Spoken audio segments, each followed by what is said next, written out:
nĩagĩte icera-ini rĩa gũtigĩrĩra atĩ bũrũri wa Kenya no matia ndũgũ njega gatagatĩ ka mabũrũri maya merĩ.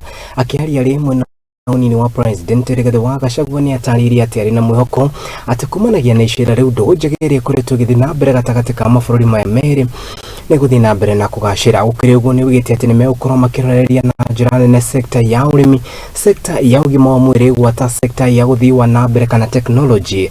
Akiuga atĩ ici nĩcio indo iria cigũtũngĩrĩria mbeũ njĩthĩ na makĩria kuma mabũrũri maya merĩ makorwo makĩnyitana na gũtigĩrĩra atĩ nĩ mathundũra kuona atĩ maũndũ matiganĩte nĩ makorwo magĩkinyanĩra na mbere mabũrũri-inĩ maya merĩ. Twamũkĩra riboti ya Munini wa President.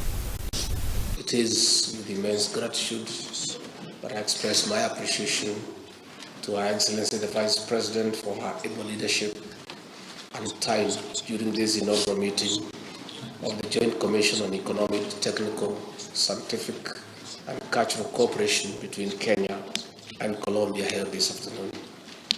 We have held deliberations in three main sectors, including trade, scientific, technical and cultural cooperation. Together, Your Excellency, we now have a way forward.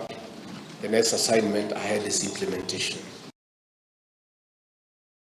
Rĩu kuma bũrũri-inĩ wa Colombia tũgũkũ bũrũri-inĩ tũgĩthiĩ na mbere nĩ atĩ gĩkundi kĩa atongoria na makĩria arĩa mathurĩtwo magavana nĩ mathiĩte na mbere na kũnyũrũria mĩario